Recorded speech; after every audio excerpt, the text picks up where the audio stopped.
자, 오늘은 하나님 나라는 어떻게 오는가라는 제목으로 말씀을 증거하도록 하겠습니다. 자, 예수님께서 하나님의 나라는 앞으로 올 거다, 또 이미 너희에게 왔다, 이렇게 말씀하셨습니다. 그렇다면 그 하나님의 나라가 어떻게 오는 걸까요? 먼저 인간의 지혜나 인간의 능력으로 이루어지는 것은 아니다. 이것을 우리가 분명히 할 필요가 있습니다. 사람의 힘과 지혜로 만드는 건 바벨탑이죠. 인간이 아무리 똑똑하고 인간이 아무리 능력이 있다고 하더라도 인간 스스로 하나님의 나라를 세울 수 있다면 그것은 하나님의 나라가 아닐 겁니다. 굳이 하나님이 뭐가 필요하겠어요? 예수님이 왜 이 땅에 내려오셔야 되겠습니까? 그럴 필요가 없는 거죠. 자, 하나님의 나라는 일단 초월해서 우리에게 오는 겁니다. 우리 스스로 우리를 구원할 수 없으니까 우리 인간 밖에서 하나님의 나라가 우리에게 와야 하는 겁니다. 그래서 하나님의 나라는 우리가 들어가는 거고 하나님의 나라를 우리가 받는 겁니다. 은혜로 주어지는 것이고 은혜로 받는 것이 하나님의 나라입니다.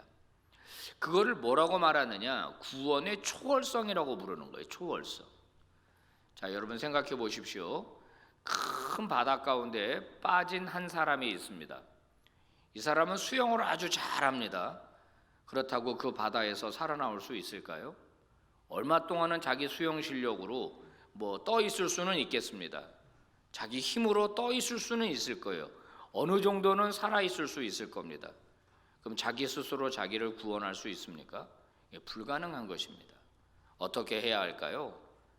외부에서 누군가 와야 됩니다.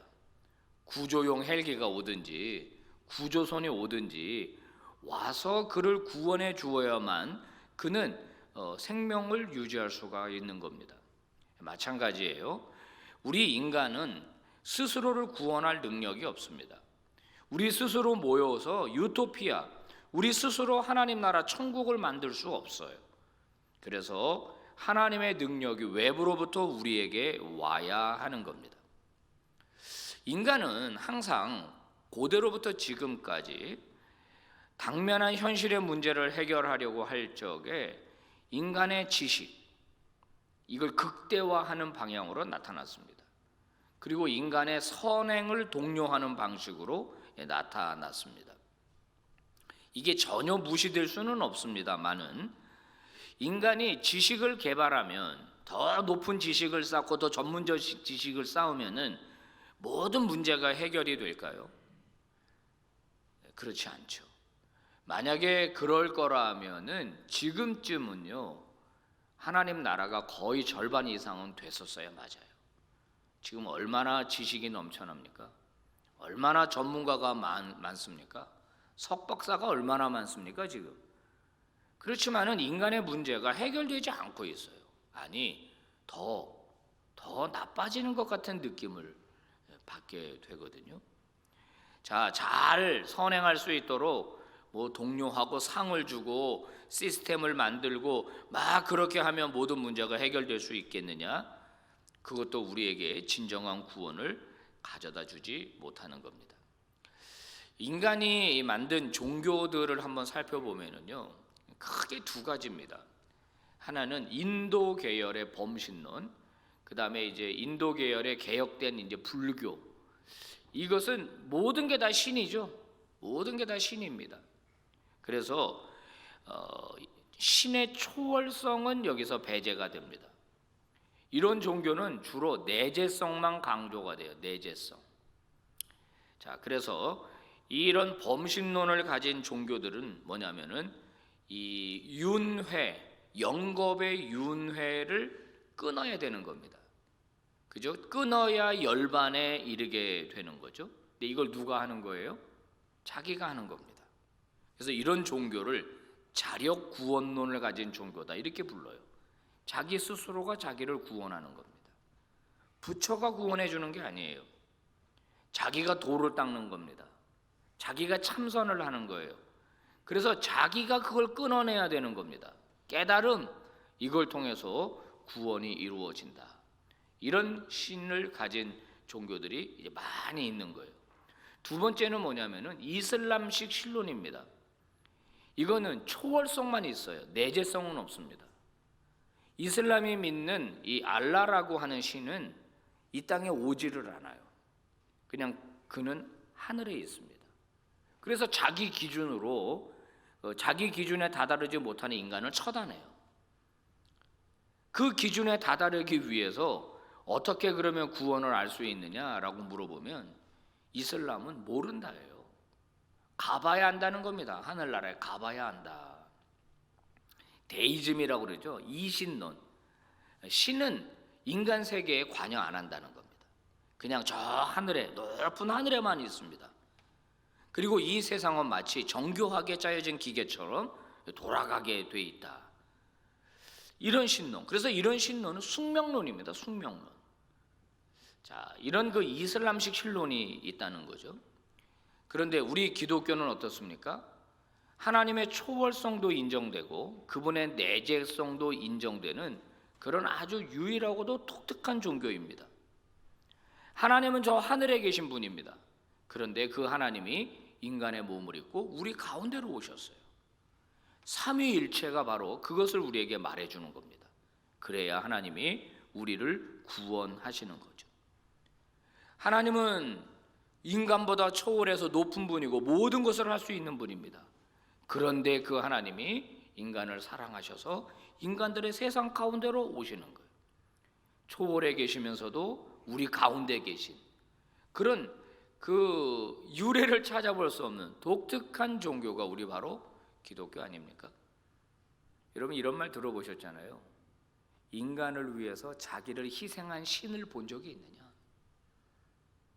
인간을 위해서 자기를 희생하는 종교가 있느냐? 신이. 기독교밖에 없다는 거예요. 기독교밖에. 여러분 그래서 이 하나님의 나라가 우리에게 임한다. 이제 다 알죠. 하나님의 통치가 우리에게 임한다. 그러면 우리 안에서 어떤 변화가 일어나는가? 하나님의 다스림이 온전히 임한 곳에는 이제 부조리가 사라집니다. 불의가 사라지게 돼요. 그리고 정의와 평화가 이 땅에 오게 되는 거죠. 소위 샬롬, 우리가 샬롬이라고 인사하는 하나님의 평화, 하나님 주시는 평강이 하나님의 나라가 임하는 곳에서 나타나게 되는 겁니다. 예수님 당시에 유대인들이 가지고 있었던 하나님의 나라라고 하는 생각은 크게 두 가지였습니다. 유대인이 가지고 있는 하나님의 나라는 첫 번째는 바로 열심당이 행하는 혁명적 방법입니다. 이 열심당, 젤롯이라고 하는 이 열심당은요, 가슴에 칼을 품고 다녔습니다. 그래서 로마의 앞잡이들이나 로마의 주요 인사들을 테러했습니다. 그래서 민중 봉기를 일으켜가지고 혁명을 일으켜가지고 거룩한 물리적 전쟁을 일으켜가지고 로마를 몰아내고 신정 국가를 거기에 세우려고 했어요. 방법은 폭력적입니다. 혁명적입니다.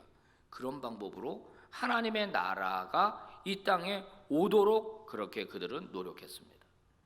근데 예수님이 원하시는 방법이 아니었죠. 예수님은 뭐라고 말했습니까? 칼을 쓰는 자는 칼로 망한다. 그러면서 베드로가 칼을 다시 집어 넣도록 만드셨어요. 예수님이 이제 조금 오해받은 것은 예수님의 제자들 중에서도 열심당이 좀 있었기 때문에 예수님이 이런 정치적 세력이 아닌가 오해는 좀 받았지만은 예수님은 그런 식으로 하나님의 나라가 온다고 가르치지 않았어요. 두 번째 유대인들이 했던 방법은 뭐냐면은 바리새파식의 경건 운동입니다. 이 바리새파라고 하는 이 사람들은 평신도들입니다. 종교 귀족도 아니고 제사장 출신도 아니고 또 서기관도 아니고 이 사람들은 그냥 평범한 사람들이었어요.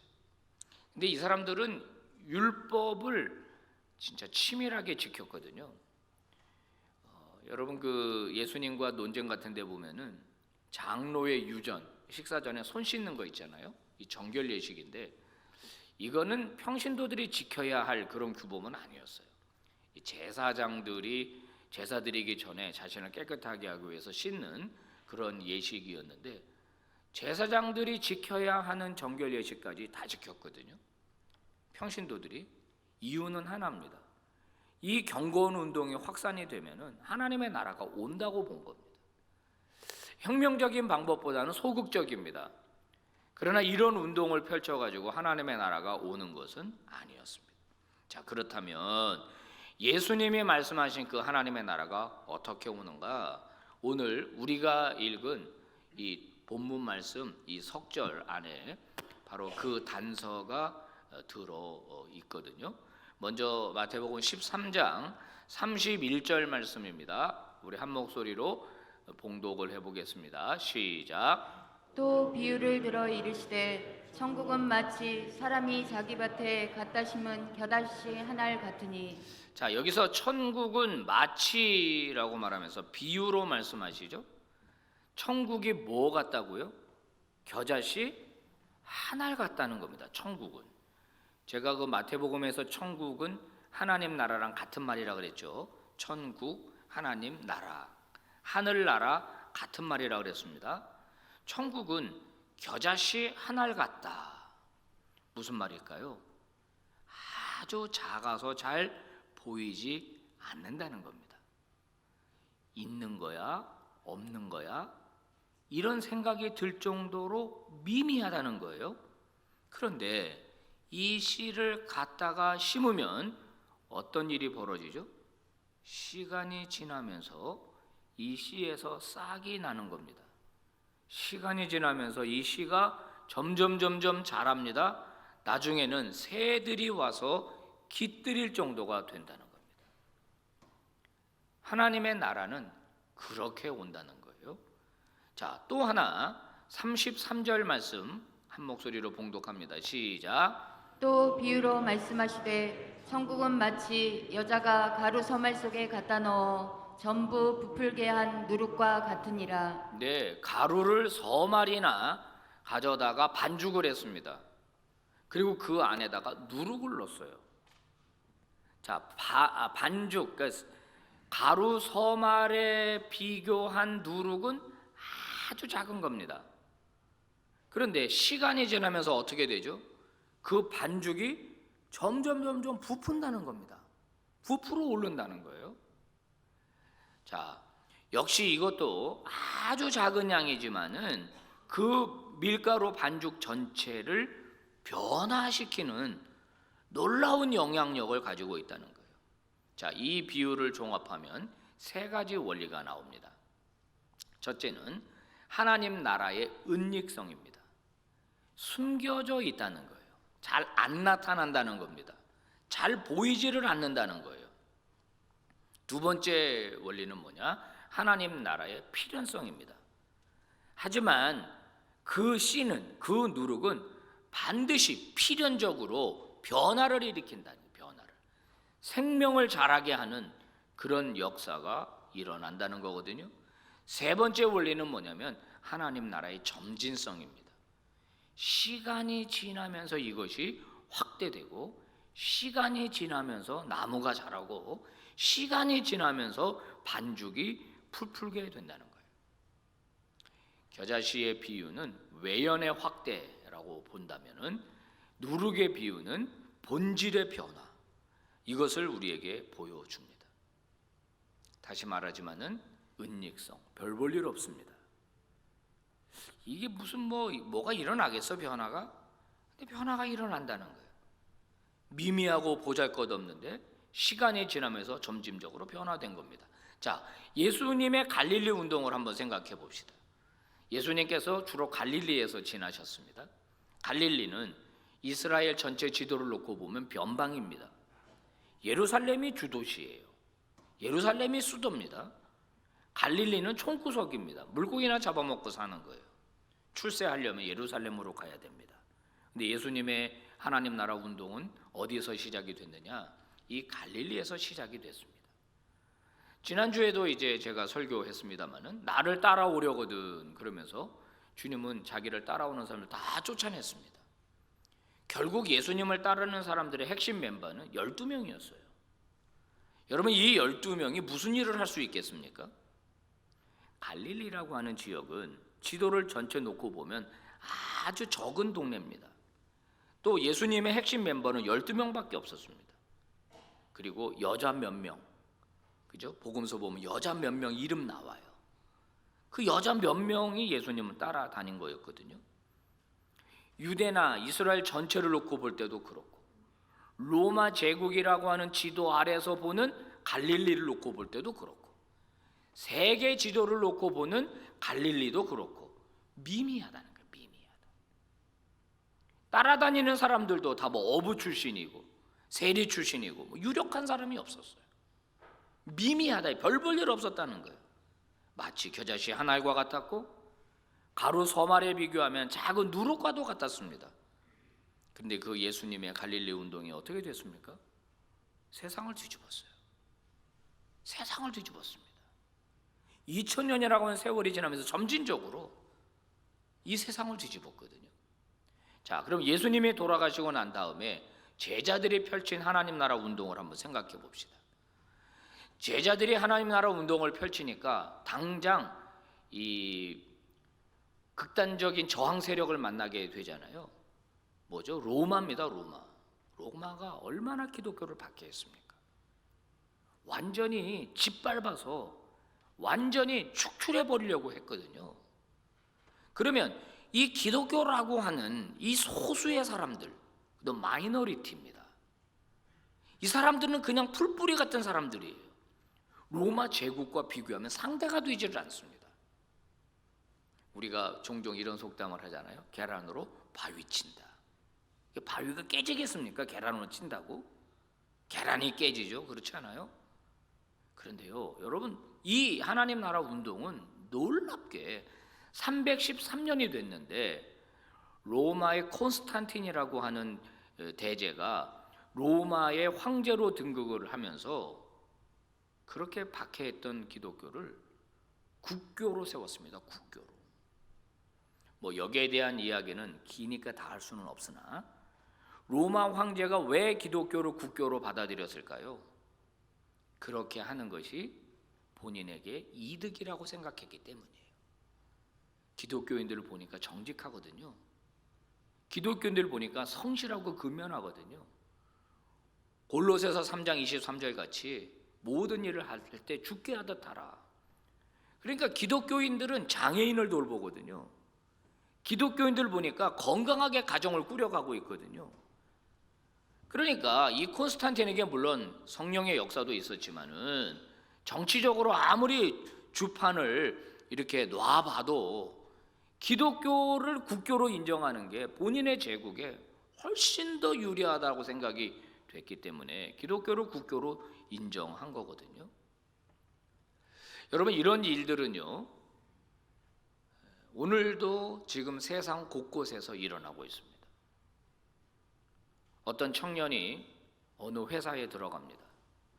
회사 전체 조직으로 놓고 볼 때는 미미합니다. 하지만 그 청년이 영향력을 발휘할 수 있는 거거든요. 어떤 크리스찬 여성이 불신 가정에 시집을 갑니다. 시간이 지나면서 온 집이 예수를 믿어요. 처음에 들어갈 때는 그냥 어린 여자 하나가 시집으로 온 거죠.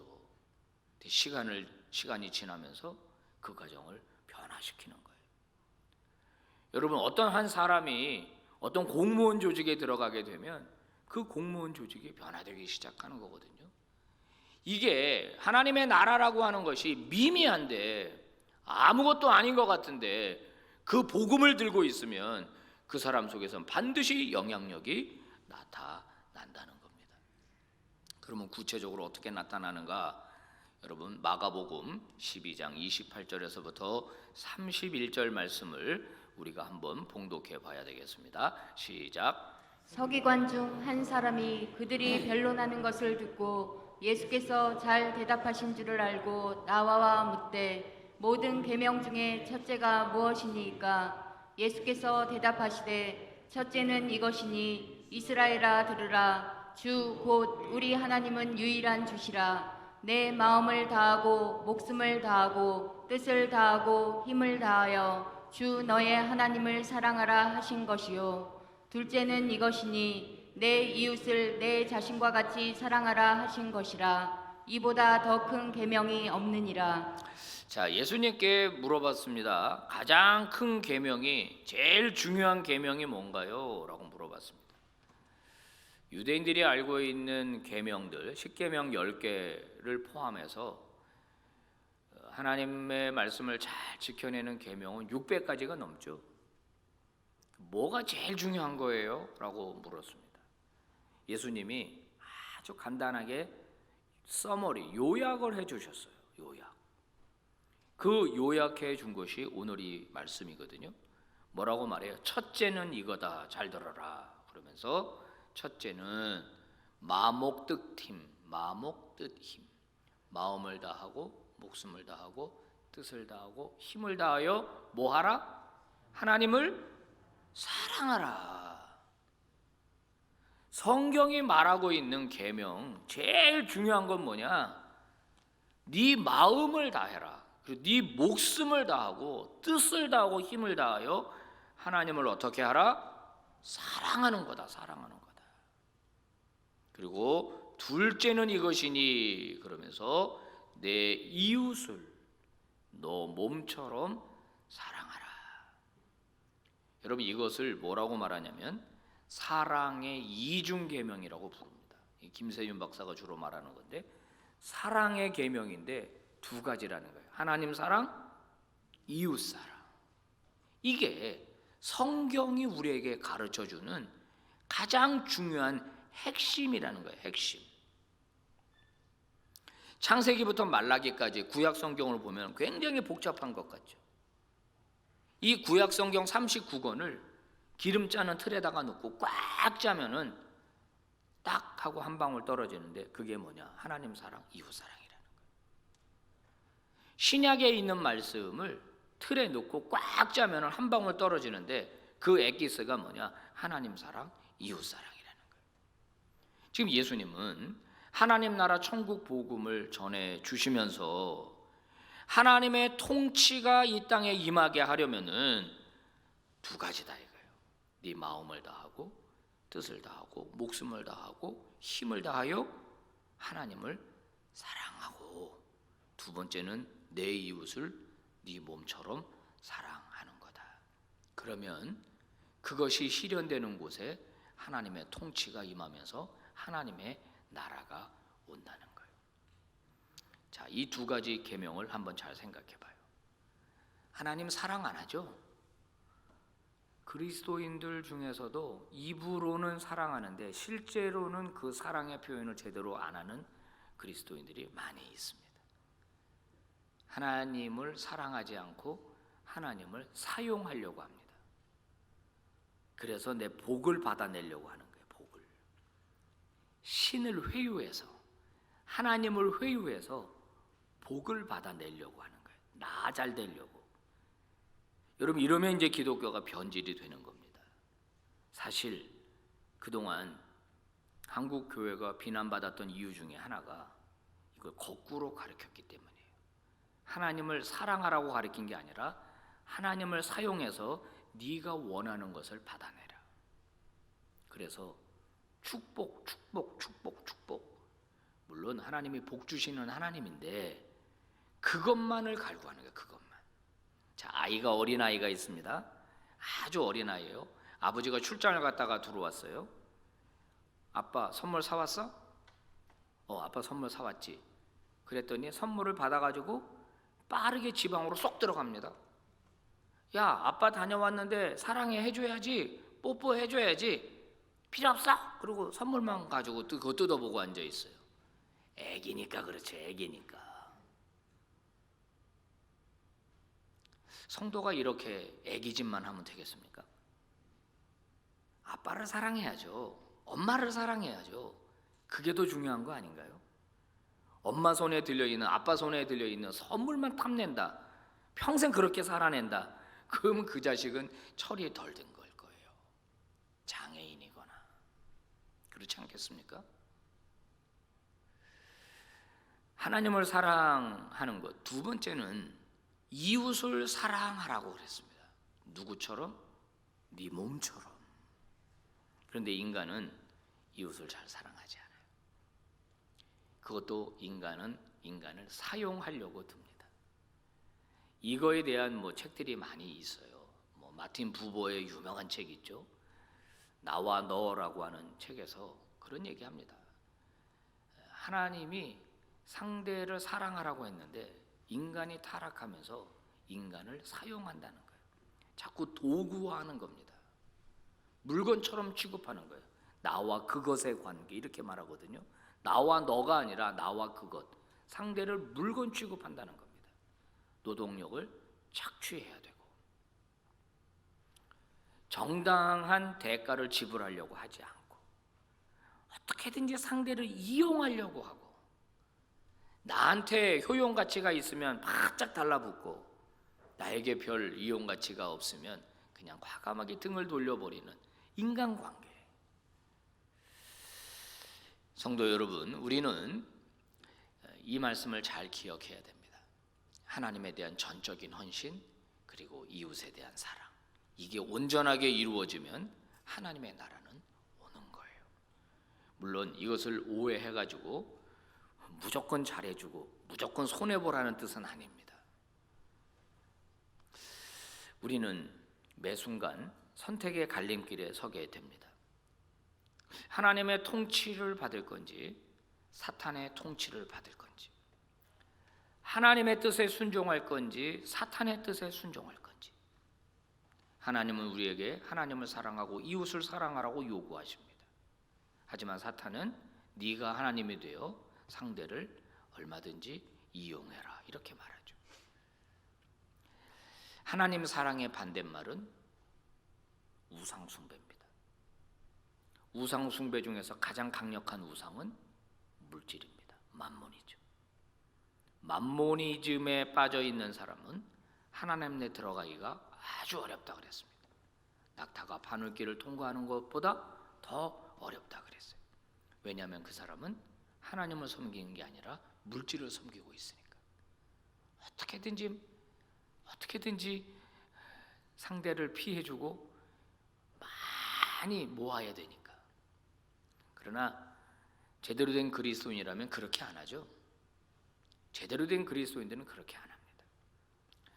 여러분, 우리가 하나님의 뜻을 쫓아서 이웃을 섬기는 자세로 살면 거기에는 비교적 그래도 물론 하나님의 나라가 완전히 이루어지진 않겠지만은 거기에 하나님의 나라가 분명하게 이루어집니다. 평화가 옵니다. 고통이 사라지게 되고요, 눈물이 사라지게 되는 겁니다. 저와 여러분은 하나님 나라 백성입니다. 그러니까 우리는 하나님의 뜻을 따라 사는 사람이 되어야 할 거예요. 여러분, 하나님 사랑, 이웃 사랑. 여러분, 그것이 여러분을 통해서 여러분이 가는 곳마다 그것이 점진적으로 그리고 확실하게 드러나게 되기를 주의 이름으로 축복합니다. 여러분 일터에서 또 학교에서 친구들과의 관계에서 이대로 살아내면 반드시 영향력이 있게 되어 있습니다.